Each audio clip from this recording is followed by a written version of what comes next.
Looks like the perfect day to read a book. Hi guys, welcome to the first installment of a new segment I'm calling Read It, where I suggest books and manga that I've read recently that I think are well worth your time. Try to pick out things that I really enjoyed or things that perhaps are a little more obscure that perhaps you've not heard about. I'll be doing a lot of these throughout the summer, June, July, and August, and if you guys seem to enjoy these, I'll continue doing them after that point. Definitely doing a bunch this summer of Read It. And I figured for the first installment of this new segment, it would be appropriate to look at the second volume of the Persona 4 manga in English, since I just recently did a full-on review of the first volume.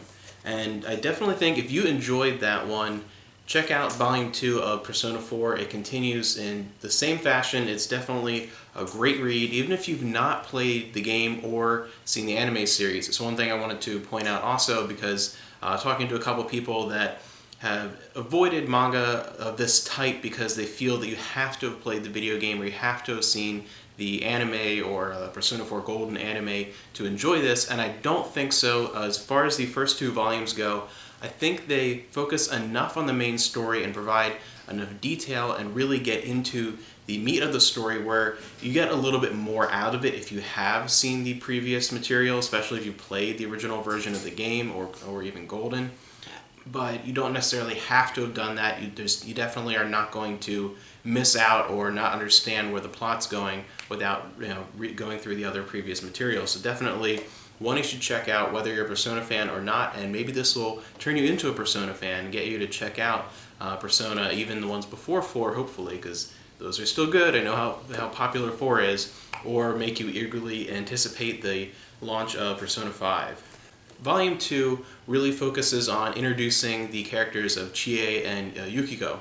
So really great characters. Chie is my favorite character in Persona 4, so I was really happy to see that. They do a really good job of exploring their characters, introducing them, really getting them introduced to their personas, and moving the story forward. And it does take enough time to pause every once in a while and add some of those slice of life moments that really make Persona 4 special. One thing that is kind of turning into a criticism after I've read 2 volumes now of the manga that didn't really hit me too much in the first one, it takes a much more ensemble approach to the story, which is not a negative thing because it is an ensemble cast and has a lot of great enjoyable characters, and it's more about the people around the protagonist and the protagonist himself. But it definitely takes, the way it's telling the story in this format, it definitely takes a format that makes the protagonist less of a direct main character and really more the ensemble.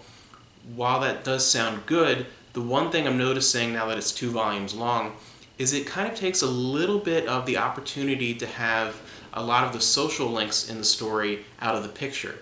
It does the social link aspects and the slice of life aspects with the main character involved with supporting cast and the rest of his crew, or being at home, that type of thing.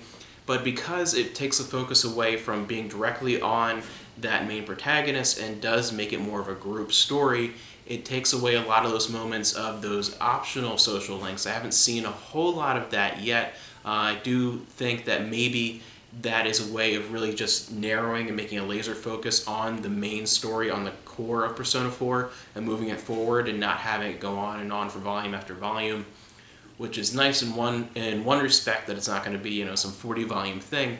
But I do think it does make the story and the world a little bit less rich overall. Definitely, though, I still think you should read it. I do think if you're not a Persona fan and you do read it, maybe knowing that will get you to be more interested in exploring the games and seeing Inaba in its full form, all the little nooks and crannies, and getting to know all the individual people and places to really make it feel more alive. I think this is a great representation of the main story. The plot's moving along wonderfully. It's well paced. The art is fantastic. The covers and everything are super colorful. It looks great. But overall, the one criticism that I do have is that it does kind of take away from things that are outliers, parts of the story that are outside of that main A to B to C plot point. It's very narrow in its focus, which again, can be good. It's just a personal thing as a fan of the Persona series that reading it, I feel like there's a little bit missing as far as that. But again, still worth your time whether you're a Persona fan or not. Check out Volume 2 of the Persona 4 manga.